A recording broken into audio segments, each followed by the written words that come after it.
Good morning, business. French Tech. Detecting accounting and financial issues without waiting for an annual audit is the business of our French Tech this morning. Morning, Alban Clot. As the founder and co-president of Supervizor, you've just secured 20 million euros. We'll explore the reasons shortly, but first, what exactly is an accounting risk? Is it a major mistake? Is it outright fraud? What lies behind this term? So, it can be both. It can be a significant error that went unnoticed because of a complex process, or it can be intentional, which is fraud. The primary reason for the complexity lies in the significant volume of transactions within the accounting systems of our major clients, posing a substantial risk for potential errors. We can automate the detection of errors without needing an auditor. That's the reality. Many are internal auditors. It's unnecessary to involve humans in identifying fraud or errors. A human will be necessary to assess the error that has been found. What we can automate is the ability to spot abnormal or atypical elements in millions of different transactions. For example, it could be a pattern of a transaction, a way of processing a transaction that is very atypical and has never been seen before in this company. And now we will need a human who will take a critical look, a critical eye on what happened to give an opinion and protect the company. Anthony? What you are exporting, therefore, is the purpose of this fundraising effort. What all the fintechs, especially those specializing in accounting expertise, tell us when they come on this platform is that it is very complicated for foreigners to come to France. French accounting standards are unique, and exporting is also tricky because other countries have their own specific rules. How will you tackle this? I think it will be complex.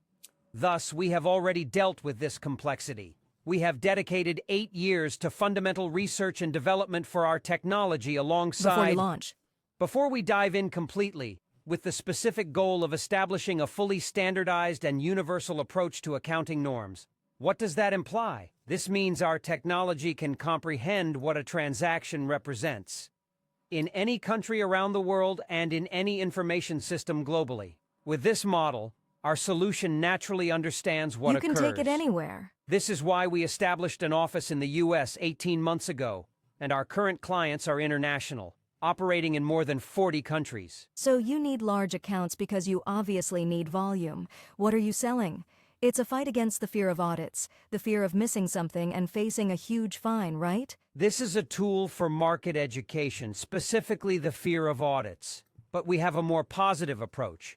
We focus on quality assurance, or quality assurance, to paraphrase what is said in IT.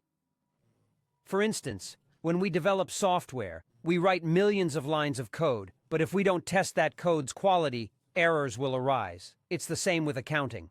Big companies' finance teams have invested heavily in producing lots of accounting and financial data, but they haven't invested in quality control, and that's clear today. You already have numerous clients, so maybe you have feedback on the actual effectiveness of your products. Do you have an example, maybe, of a fraud that your tool helped prevent in a large corporation? Absolutely. One example is a transaction.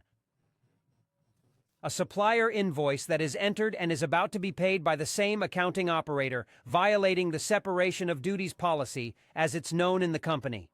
And it concerns a supplier that was set up just the day before in their system for a very significant amount. And in a gray area country. Our system detects these signals. What's a gray country? A gray zone bank account refers to countries that are under sanctions. Yes, there are red flags here. It's an accumulation of red flags that indicates this transaction is much more critical. The risk is critical, and it needs immediate attention. And that's the whole point of this type of solution, because there are many errors. But we need to focus on the most important ones, and our algorithms help score these transactions. This morning's early event is very symbolic of this French tech, with its ups and downs, and there is your fundraising of 20 million. At 7:20, Lumaps was purchased by Bridgepoint for $650 million. This is a historic transaction. One of the largest deals ever for French tech. And then alongside, we have this Scalix study that tells us it's complicated for French tech in 2023. There have been a lot of bankruptcies and layoffs. Where do you stand? You're a fintech, and we've seen how difficult it is to raise funds in your sector. Did you slip through the cracks? Is it becoming polarized? Indeed, it is becoming polarized. Our approach was likely a bit different. We raised very little funding initially, and adopted a very healthy development strategy. We aimed for profitability very quickly, which we achieved in 2022, allowing us to be in a strong position to raise money when it It's profitable mattered. before we raise. It was important for us to have already shown some successes in the United States because that is our primary market for the future. It's advisable to wait before raising funds. In 2023, 70% of the companies that went bankrupt had already secured funding in the previous 3 years. We will discuss this again with our guests. Thank you so much for joining us this morning, Alban Clot, co-founder and co-chair of Supervizor.